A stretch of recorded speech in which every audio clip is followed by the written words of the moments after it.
아멘이라. 아멘. 할렐루야. 3부 예배에 우리 주님 친히 임하시고 모두에게 한결같은 은혜와 사랑과 축복과 능력으로 언제나 함께 해주시기를 간절히 소원합니다. 하나님의 사람들이 이 땅 가운데 살아가면서 정체성을 확립하고 그리고 정체성에 대한 분명한 인식을 가지고 살아가는 것은 대단히 중요하다고 했습니다. 요즘처럼 힘들고 어렵고 위험스러운 가운데서는 더더욱 내가 누구냐라고 하는 질문에 분명한 답을 가지며 살아간다는 것은 매우 중요하다, 그렇게 말을 할 수 있습니다.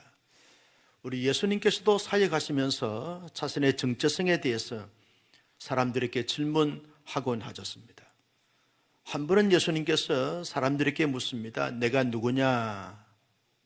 그렇게 제자들에게 물어보니까 제자들이 예수님께 하신 말씀이 뭐냐 하면, 예수님은 어떤 사람은 세례 요한이라고 말합니다.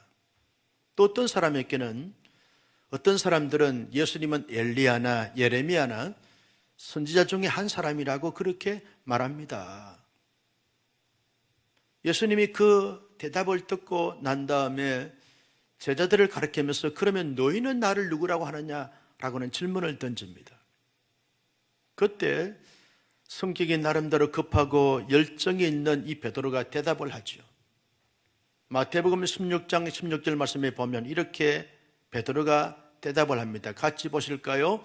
시몬 베드로가 대답하여 이르되 주는 그리스도시요 살아계신 하나님의 아들이시니다 라고 대답을 했습니다. 그리스도다라고 하는 이 말은 예수님의 말로 구약의 이 선지자, 제사장, 그리고 왕, 그 모든 것을 완성하시는 완성자이십니다. 진정한 제사장이요, 진정한 왕이요, 진정한 그러한 선지자입니다 라고 하는 이 의미를 담고 주는 그리스도십니다. 살아계신 하나님의 아들이십니다. 죽은 하나님의 아들이 아니라 살아계신 하나님의 아들이십니다 라고 대답을 했습니다. 예수님이 기대했던 대답을 베드로가 아주 알맞게 대답을 한 것이죠.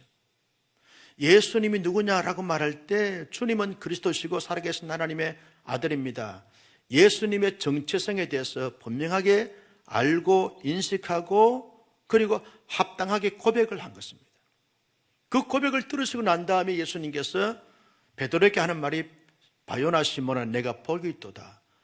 졸지에 예수님의 정체성에 대해서 고백한 이 베드로가 하나님께로부터 복을 받습니다.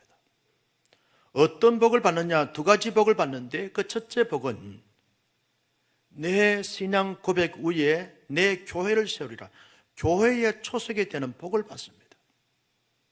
두 번째 복은 천국 문을 여는 열쇠를 가지는 복을 받게 되었습니다. 여러분 지금도 로마의 베드로 성당 앞에 가면 두 동상이 있습니다. 한 동상은 바울의 동상이고 한 동상은 베드로의 동상입니다. 바울의 동상의 손에는 이 칼이 하나님의 말씀의 검이 이렇게 들려져 있습니다.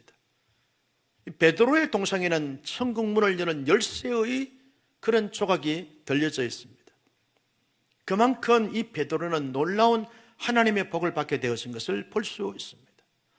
올바른 이 정체성에 대한 고백으로 말미암아 베드로는 전무후무한 하나님의 사람으로서 복을 받게 되는 것을 볼 수 있습니다. 여러분 예수님은 정체성을 이렇게 확인하고 그리고 고백받기를 원하셨습니다. 우리도 이 땅에 살아가면서 종종 크고 작은 사건과 사연들 속에서 여러 가지 많은 삶의 소용돌이 속에서 나 자신에 대한 질문을 던져보는 것이죠. 내가 누구냐? 이렇게 살고 있는 나는 도대체 누구냐? 앞으로 살 길이 막막한데 살아갈 나는 누구냐? 라고 하는 자기의 정체성에 대한 질문을 던져보곤 하는 것은 대단히 중요한 것이죠. 내가 누구냐? 라고 말할 때 나는 하나님의 택하신 족속이요 왕같은 제사장이요 거룩한 나라요 그의 소유된 백성입니다. 베드로가 가르쳐 주었던 하나님의 사람으로서의 이 정체성에 대한 이 고백을 분명히 확립하고 확신하면서 고백하는 것은 아주 중요하다 그 말이죠. 여러분, 자신의 정체성을 분명히 인식하며 살아가는 사람들은 자신의 존재 가치를 아주 높이 평가합니다. 자신을 스스로 존대히 여기고 존귀히 여기게 되는 것입니다. 자신에 대한 정체성이 분명한 사람들은 다른 사람들에 대한 정체성도 분명하게 인식하면서 대하게 되는 것이죠. 당신은 누구십니까? 라고 말할 때 나의 배우자는 누구십니까? 나를 낳아서 길러주시는 부모님은 누구십니까? 내가 낳아서 양육하는 자녀는 누굽니까? 함께 한 가정 공동체에서 살고 있는 가족들은 도대체 누굽니까? 한 교회에서 하나님을 예배하고 신앙생활하는 그는 누굽니까? 당신은 누굽니까? 라고 하는 질문 앞에 당신은 택하신 족속이요 왕같은 제장이요 거룩한 나라요 그의 소된 백성입니다 라고 고백하면서 대하게 될 때 더 존귀함을 가지고 대하게 되는 거죠. 존중하게 되어지는 것입니다. 보배롭고 영광스러운 존재로 대하면서 더욱 깊은 풍성한 놀라운 선량한 사랑으로 사랑하면서 섬기면서 세우면서 축복하면서 살게 되어지는 것이죠. 이런 사람들이야말로 자신을 잘 세울 수 있습니다. 웬만한 비바람이 불고 환난 풍파가 몰아쳐도 흔들리지 않습니다. 왜? 정체성이 분명하니까요. 여러분, 이런 사람들은 가정을 잘 세울 수 있습니다. 아무리 가정이 경제적으로 정서적으로 모든 것이 힘들고 어렵다 할지라도 세상 천지에 많은 가정들이 곤두박질 친다 할지라도 가정을 세울 수 있는 사람은 정체성이 분명한 사람들만 세울 수 있는 것입니다. 여러분, 많은 교회들이 지금 힘들어하고 어려워하는 가운데 있습니다. 그런데 성도 개개인이 정체성이 분명한 사람들은 교회를 잘 세울 수 있습니다. 나라와 민족과 열방을 세울 수 있는 사람이 누구냐? 자기에 대한 정체성이 분명한 사람들만이 세울 수 있는 축복의 통로가 되고 희망의 등불이 될 수 있다는 것입니다. 나는 우리 온사랑교회 모든 성도님들이 우리 예수님에 대한 정체성을 분명히 그렇게 확신하고 고백하고 나 자신에 대한 정체성을 분명히 확립하고 고백하고 그리고 드러내면서 자신도 세우고 가정도 세우고 교회도 세우고 아멘할 때까지 할 거예요. 나라와 민족과 열방을 세울 수 있는 영적인 거성이 되고 거목이 되고 거장이 될 수 있기를 주님의 이름으로 축복합니다. 여러분, 이스라엘 백성들이 언약 백성으로서 자신의 정체성을 잘 세우면서 살길 원하는데 자신들의 힘으로 안 되잖아요.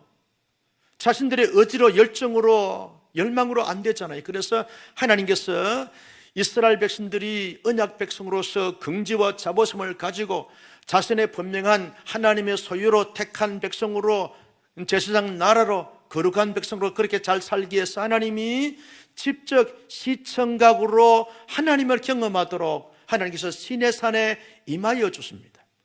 시내산에서 임하시는 하나님은 어떤 모습으로 임하시는가? 천둥과 그리고 우레와 번개와 빽빽한 구름으로 임하시는 것입니다.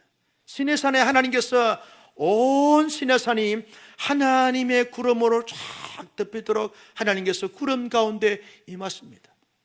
천둥과 우레와 번개를 번쩍이면서 하나님께서 아주 강의적인 모습으로 영광스러운 모습으로 아주 그 희양한 모습으로 그렇게 하나님이 영광스럽게 임하시게 되어지는 것이죠.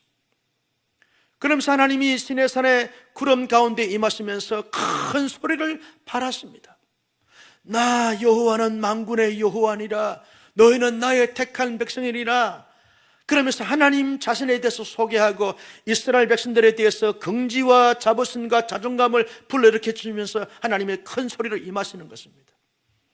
이스라엘 백성들에게 하나님이 어떻게 임하시는가? 시내산의 불 가운데 임하여 주십니다. 불로 임하시는 것입니다. 여러분, 지금도 성지순례 가보시면 지금은 이 시내산에 올라갈 수가 없는 그런 가운데 있지만 시내산에 온 산의 흙과 바위들이 다 아주 감해져 버렸습니다. 하나님의 불로 다 태워져 버린 것입니다. 나무 한 그루가 보이지 않습니다. 왜? 모든 흙과 모든 바위들을 다 하나님께서 불로 임하셔 다 태워버렸습니다. 불로 임하여 주셨습니다. 불은 뭡니까? 하나님의 심판을 말합니다. 불은 뭡니까? 하나님의 능력을 말합니다. 불은 뭡니까? 하나님의 사랑을 말하는 것이죠. 하나님께서 영광스럽게 온 시내산에 하나님의 불로 임하시게 되는 것이죠. 온 이스라엘 백성들이 여호와의 불을 보면서 지금 하나님 앞에 서 있는 것입니다. 그러면서 하나님께서 모세를 부르시고 모세는 하나님 앞에 부름에 응답하고 교제와 대화를 통해서 역사하시는 하나님으로 시내산에 임하시는 것을 볼 수 있습니다. 그 시내산에 임하신 하나님께서 모세를 불러 올리십니다. 그리고 모세에게 말씀하십니다. 다시 모세를 이스라엘 진영으로 보냈습니다. 그러면서 하나님께서 모세에게 하신 말씀이 뭡니까? 모세야, 너는 이스라엘 백성들에게 가서 분명히 경고하고 알리도록 해라. 이스라엘 백성들이 시내산에 올라오지 못하도록 경계를 그어놓으시고 이 경계 안으로 들어오지 못하도록 하라. 만약에 이스라엘 백성들이 이 하나님께서 정해놓으신 경계 안으로 들어오게 되었으면 많이 죽을까 하노라. 하나님이 시내산을 하나님의 지성소로 선정하십니다. 하나님만이 거기에 충만하게 거하시고 아무도 하나님을 직접 배울지 못하도록 경계를 그어놓으시고 그 안에 들어오지 못하도록 경고하라고 하나님께서 모세를 통해서 말씀하십니다. 그리고 두 번째는 모세야, 지금 이스라엘 백성들의 제사장들 보니까 성결하지 못한 자들이 참 많아. 그래서 반드시 알리라. 하나님께서 이 제사장들이 반드시 그들의 마음과 그들의 생각, 그들의 삶을 성결하게 하도록 하라. 만약에 성결하지 못하게 되었으면 내가 그들을 칠까 하노라. 하나님이 치시겠다는 거예요. 하나님 자신이 거룩하시고 하나님 자신이 성결하시니까 하나님께 나올 수 있는 제사장들은 성결하고 거룩해야 된다. 하나님께서 말씀을 하시는 것입니다. 그러면서 모세야, 너는 아무도 백성들을 이 시내산에 데려오지 못하지만 너의 형 아론을 데리고 올라오도록 하라. 왜냐? 너는 정치 지도자고 정치 중보자이고 영도자이지만 영적인 중보자와 영적인 지도자는 아론으로 세울 거마. 그러니까 아론을 대제사장으로 세우시겠다는 하나님의 플랜을 지금 모세에게 알리시게 되었습니다. 모세는요, 하나님께서 자기에게 말씀하신 그 말씀을 온 이스라엘 백성들에게 잘 전달해 줍니다. 이스라엘 백성들의 형편과 처지를 하나님께 잘 가지고 가서 알려 드립니다. 모세는 아주 훌륭한 중보자가 되어졌던 것을 볼 수 있습니다. 여러분, 하나님께서 왜 시내산에 이렇게 영광스럽게 임하시고 왜 시내산에 모세를 불러 올리시고 말씀하시고 그 말씀을 전달하라고 하신 이유가 도대체 뭔가라고 말할 때 하나님의 여기에 의도가 몇 가지가 있습니다. 그 첫 번째 의도가 뭐냐 하면 시내산에 임하신 나 여호와는 어떤 하나님인가 라고 하는 사실을 이스라엘 백성들에게 시청각으로 경험하고 체험하도록 하기 위해서 하나님이 그렇게 임하신 것을 볼 수 있습니다. 시내산에 임하신 하나님은 어떤 하나님이십니까? 나 여호와는 전능하신 하나님이다 라고 하는 사실을 알리고 선포하고 있는 사건인 것입니다. 여러분, 하나님이 전능하신 하나님이 아니면 천둥과 번개와 우레와 빽빽한 구름을 가지고 임하시지 못하는 것이죠. 어떤 신도 천둥과 번개와 구름을 가지고 내려올 수가 없는 것이죠. 만군의 주 여호와 창조자신 전능하신 하나님만이 할 수 있는 행위 아닙니까? 신적 행위라고 말하게 되는 것이죠. 하나님의 전능하신 하나님만이 할 수 있는 행위를 지금 하는 것입니다. 나 여호와는 전능한 하나님이라는 거예요. 온 시내산이 불로 다 태우십니다. 왜? 나는 거룩하고 나는 성결하고 나는 능력 있고 나는 심판하신 하나님이다. 모든 주권을 가지고 있는 하나님이다 라고 불러 임하십니다. 하나님은 전능하신 하나님이다 라고 하는 사실을 지금 보여주고 있는 것을 볼 수 있습니다. 뭘 하나님께서 말씀하시고자 하시는 것입니까? 이스라엘 백성들아, 잘 보라는 거예요. 지금 애굽에서 너희들을 3개월 동안 인도해 오면서 크고 작은 사건과 사연들이 많지 않느냐? 그때마다 내가 크고 작은 능력을 행하면서 너희들 여기까지 인도했어. 지금 시내산 기슭에 있는 너희는 앞으로 언약 백성으로서 분명한 정체성을 가지고 살아갈 때 만만치 않고 그리고 때로는 고통스러운 부분들이 참 많을 거야. 그때마다 시내산에 임하신 나 여호와의 영광을 보고 경험했던 것을 인식하면서 살면 충분히 강야 남은 생활 동안 감당할 수 있어. 그리고 가나안 땅에 아무리 철병거로 무장되어 있는 가나안 족속, 히 족속, 브리스 족속, 여부스 족속 겁내지 말고 내가 너희와 함께하고 내가 너희를 인도하면 모든 것을 감당할 수 있어. 나는 전능자야. 하늘의 구름과 하늘의 불과 하늘의 모든 것을 가지고 모든 것을 주장할 수 있는 나 여호와 하나님 것을 인식하고 믿고 확신하며 살도록 하라. 하나님이 이걸 지금 보여주기 위해서 시내산에 임하시게 되는 것입니다. 하나님께서 왜 제사장들에게 제사장 세우시고 왜 하나님이 모세를 세우시고 왜 하나님께서 아론을 세우십니까? 하나님은 직접적으로 이스라엘 백성들과 상대하지 않고 반드시 중보자를 통해서 하나님께서 알리시고 역사하시겠다는 하나님의 의도가 있다는 것이죠. 그래서 하나님은 모세를 시내산에 불러 올리십니다. 시내산에 올라온 모세에게 하나님이 말씀하십니다. 이스라엘 백성들 전체에게 말씀하지 않습니다. 모세에게 말씀하십니다. 모세는 중보자로서 하나님의 말씀을 그대로 백성들에게 중보자로서 통로로서 파이프로서 잘 전달하게 되어지는 것이죠. 하나님은 왜 아론을 불러 올렸습니까?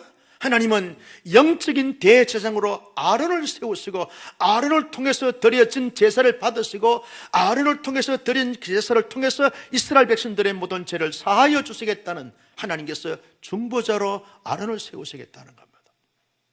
왜 제사장들을 성결하게 하는가?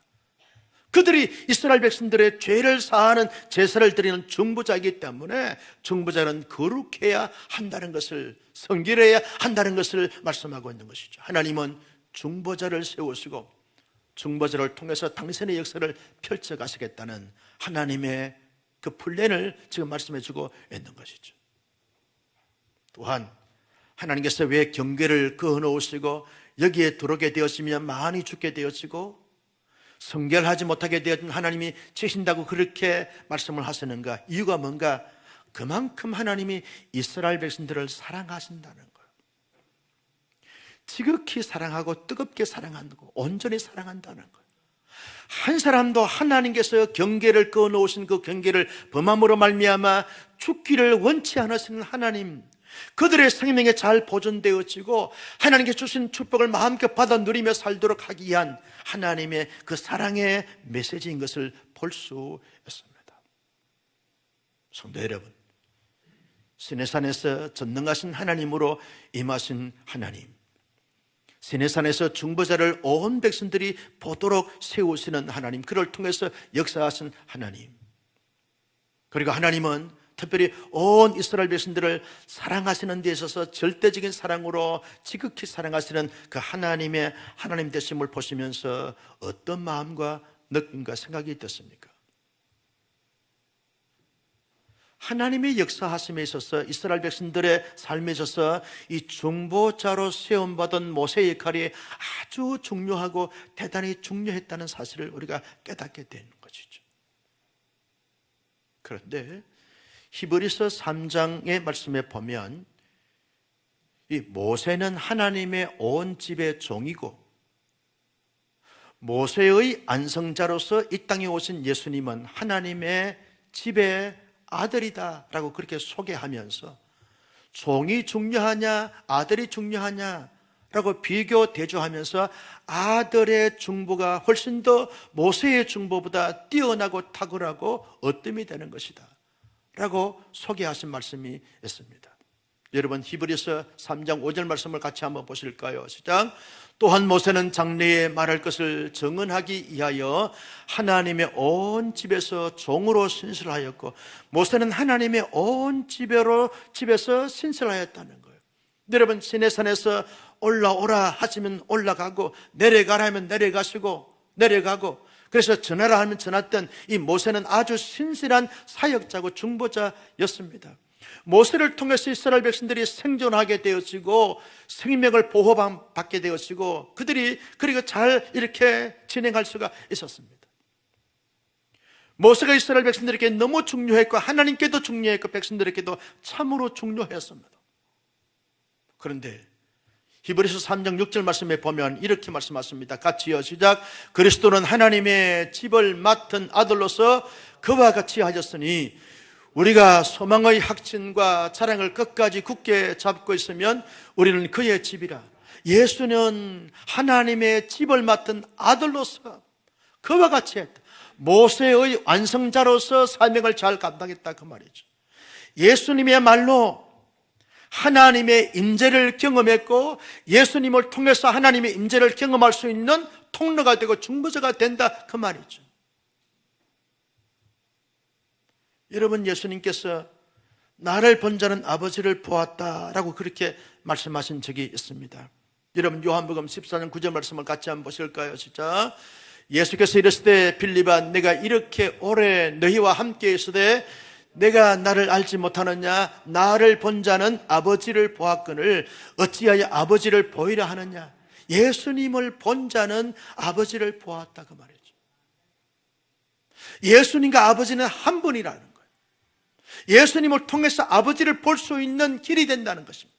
그래서 예수님은 나는 길이요 진리요 생명이니 나를 믿는 자는 아버지께로 갈 수 있느니라. 여러분, 예수님만이 길이고 진리고 생명인 줄로 믿습니다. 예수님을 통해서만이 하나님을 경험할 수 있고 하나님의 임재를 체험할 수 있다는 것이죠. 여러분, 예수님이 공생의 사역을 시작할 때 요단강에서 세례를 받았습니다. 요한에게 세례를 받으시고 그 물에서 올라오실 때 하늘이 열리면서 하늘에서 소리가 납니다. 이는 내 사랑하는 아들이요 내 기뻐하는 자로다. 성부 하나님께 진정한 기쁨과 만족과 충족이 되어진다는 거예요. 성부 하나님이 소리로 임하시게 되는 것이죠. 성부 하나님이 예수님 위에 임하셨다는 거예요. 그리고 성령께서 비둘같은 성령이 예수님이 세례받으실 때 그 위에 임하여 주셨습니다. 예수님은 하나님의 인재하심과 함께 공생의 사역을 시작을 하셨습니다. 예수님이 십자가에 돌아가실 때 천둥 번개가 치고 온 하늘이 흑암이 쫙 깔리면서 휘장이 찢어졌는데 위에서 아래로 찢어졌습니다. 하나님께서 지금 성부 하나님이 예수님의 십자가의 그 현장에 임하여 주셨다는 거예요. 예수님의 사역은요, 하나님의 임하심과 하나님의 임하심으로 시작과 끝이 이루어졌다는 거예요. 예수님 자신의 모든 사역을 보면 성부 하나님이 늘 그와 함께 임하시고 성령 하나님이 늘 그와 함께 하셨던 것을 볼 수 있습니다. 그러므로 예수님을 통해서 하나님의 임재를 경험할 수 있고 예수님을 통해서 하나님을 하나님으로 그렇게 고백할 수 있게 되어지는 길이 되어진다는 거예요. 여러분, 우리가 예수님을 통해서 어떻게 하나님을 경험할 수 있습니까? 예수님의 이름을 의지하여 기도하게 되었으면 우리의 기도 속에 성부 하나님이 임하시는 것을 우리가 경험하게 되어지는 것이죠. 예수님의 이름을 의지하여 하나님 앞에 찬송 부르면 그 찬송이 노래가 아니라 하나님을 경험할 수 있는 경험 노래가 되어지는 것이죠. 예수님의 이름으로 함께 예배하게 되었지만 이 예배 속에 하나님께서 영으로 임하심을 경험하게 되는 줄로 믿습니다. 저와 여러분들은 예수 그리스도를 나의 구주로 영접할 때 여러분, 내가 하나님의 사람으로 고백되어질 때 그때 하나님을 다 경험한 사람들입니다. 하나님의 임재를 경험한 사람들입니다. 어떤 사람들은 예수님을 나의 구주로 영접할 때 내가 거듭난 그 순간 어떤 체험을 통해서 경험할 수 있습니다. 하나님의 음성을 듣기도 하고 성령의 뜨거운 불을 체험하기도 하고 그리고 하나님의 놀라운 역사를 통해서 하나님을 체험을 통하여 주님이 나의 구세주이고 하나님이 나의 아버지가 되시고 나는 하나님의 존귀한 자녀가 됩니다 라고 이런 놀라운 체험을 하게 되어지는 것이죠. 저는요, 모태교인입니다. 할아버지 때부터 교회를 세우면서 부모로부터 신앙을 잘 전수받아서 그렇게 신앙생활을 했던 사람인데 그냥 중3 되기 전까지는 그냥 자연스럽게 교회를 다녔어요. 그런데 중3 때 부흥회에 참석했다가 성령의 뜨거운 체험을 했어요. 그때 거듭난 것을 고백하겠다는 거죠. 그 전에는 그냥 지사님, 권사님의 아들로서 신앙생활을 했고, 나의 하나님을 체험했을 때는 중3 때 성령의 뜨거운 체험을 했을 때, 그때 하나님이 나의 진정한 아버지가 되고 예수님이 진정한 나의 구세주가 되어지는 뜨거운 체험을 했어요. 그게 처음 사랑이죠. 이 처음 사랑은 하나님의 임재를 경험한 것이고 하나님을 만나게 되어지는 체험이라는 것이죠.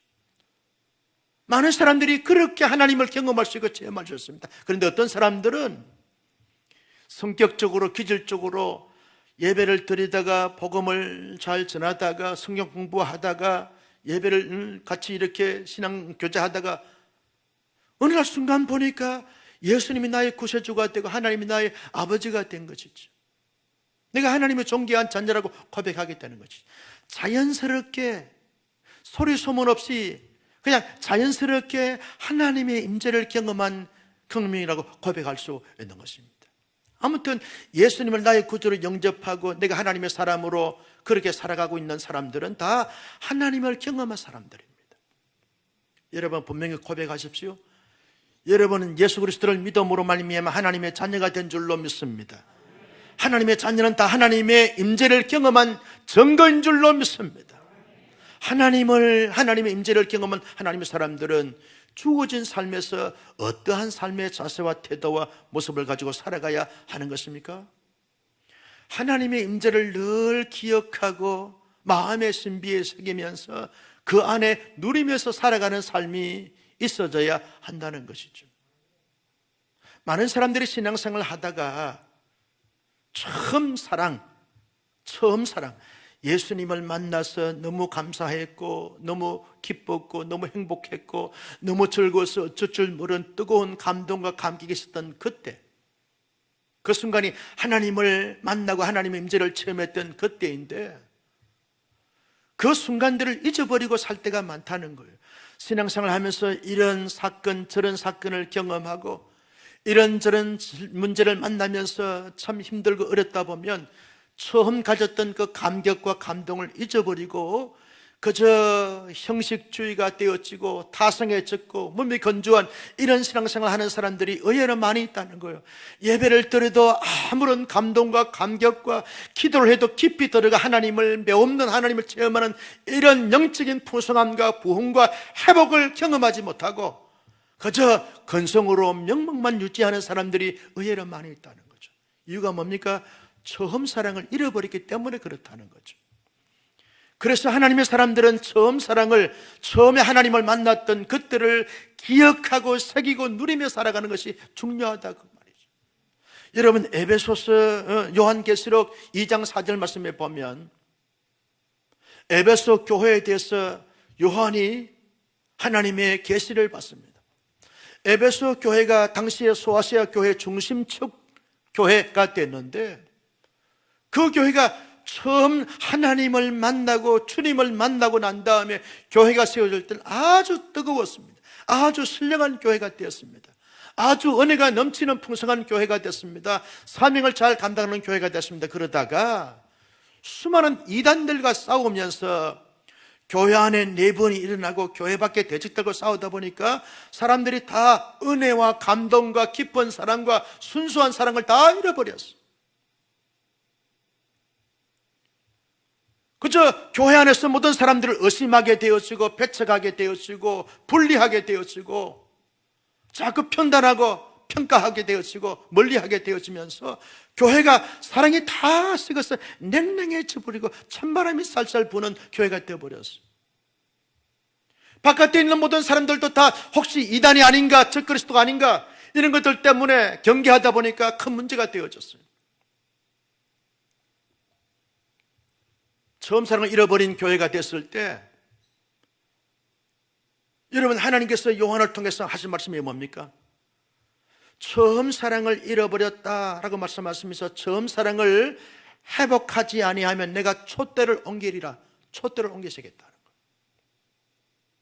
그러니 촛대 옮기기 전에 너희들은 생각하라는 거예요. 어디서부터 처음 사랑을 잃어버렸는가를 잘 생각하라. 그리고 회개하라. 그리고 처음 사랑을 회복하라고 말이죠. 따라서 합니다. 생각하라, 회개하라, 회복하라. 세 가지를 하라는 것이죠.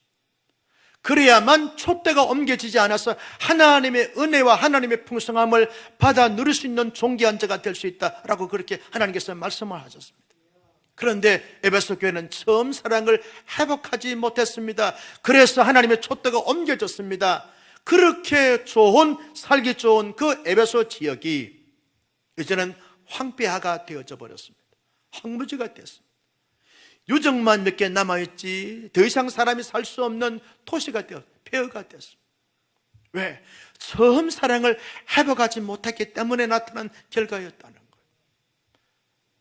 그러므로 하나님의 사람들은 늘 하나님의 처음 사랑, 하나님의 임재해 주셨던 그때를 늘 기억하고 기리면서 누리면서 살아가는 것이죠. 하나님의 사람들은 늘 하나님의 임재를 누리며 살아가는 삶이 중요하다는 것입니다. 여러분, 우리가 그런 예화를 많이 듣고 알고 있습니다. 한 사람이 주님과 함께 해변가를 거닙니다. 대화를 나누면서 주님과 이렇게 교제를 하면서 발자국을 남기면서 걷습니다. 4개의 발자국이 뒤에 남겨져 있습니다. 한참을 가다 보니까 발자국이 하나밖에 없습니다. 묻습니다. 주님, 아니 4개의 발자국이 있어야 되는데 왜 한 사람의 발자국만 있는 것입니까? 왜 2개밖에 없습니까? 라고 했을 때 주님이 말씀하십니다. 내가 너를 얻고 걸었노라. 주님이, 여러분, 우리가 인식하든 인식하지 못하든 느끼든 느끼지 못하는 간에 주님이 언제나 내 안에 영으로 계시는 줄로 믿으시면 아멘. 내 안에 계십니다. 우리가 예배를 드리거나 신앙생활을 하거나 가정생활을 하거나 사회생활을 하거나 모든 생활 속에 주님이 언제나 나와 함께 계신다는 사실이죠.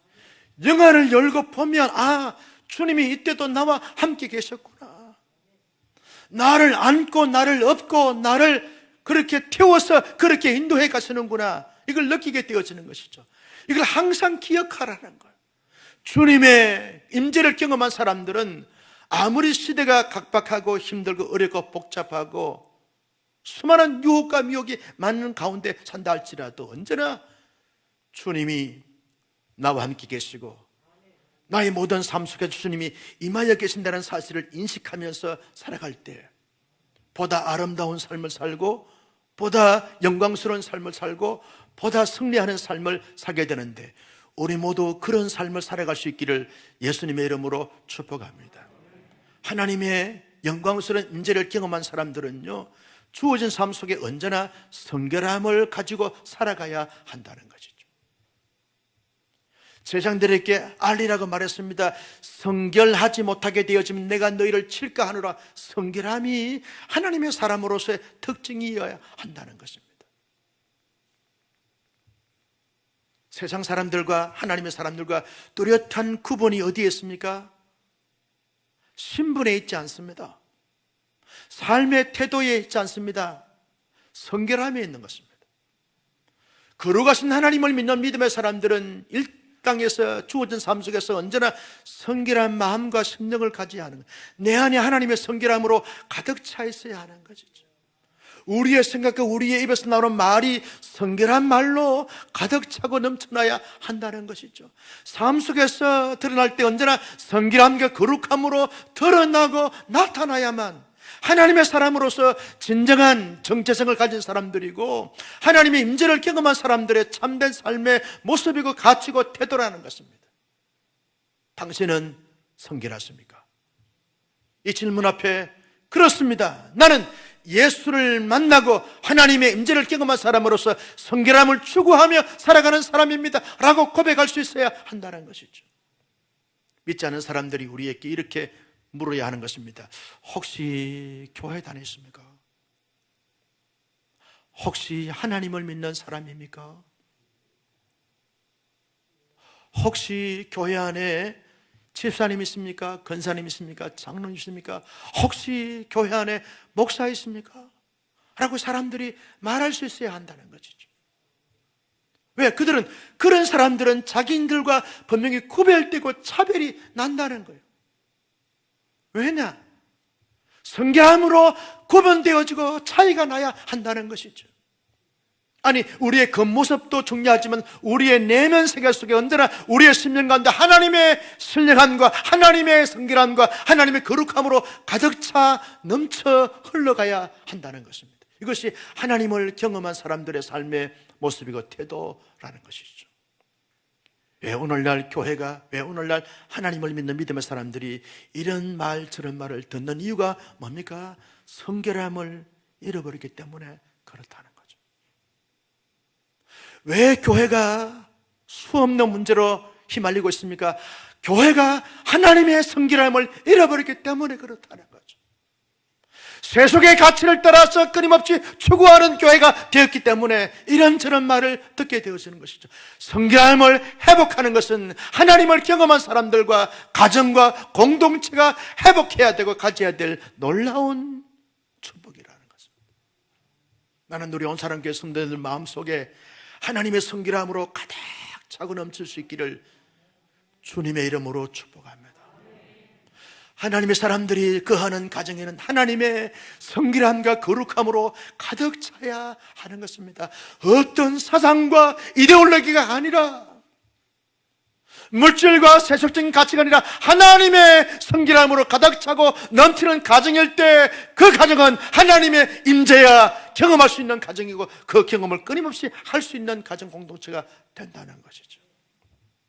나는 우리 온사랑교회가 하나님의 성결함으로 가득 차고 넘치는 교회로 함께 잘 세워갈 수 있기를 주님의 이름으로 축복합니다. 주님은 그것을 기대하고 있습니다. 여러분, 아나니아 삽비라가요, 자기의 전 재산을 다 팔고 난 다음에 절반만 가지고 왔습니다. 마치 다 가져온 것처럼 그렇게 하나님을 속이고 사도들을 속였어요.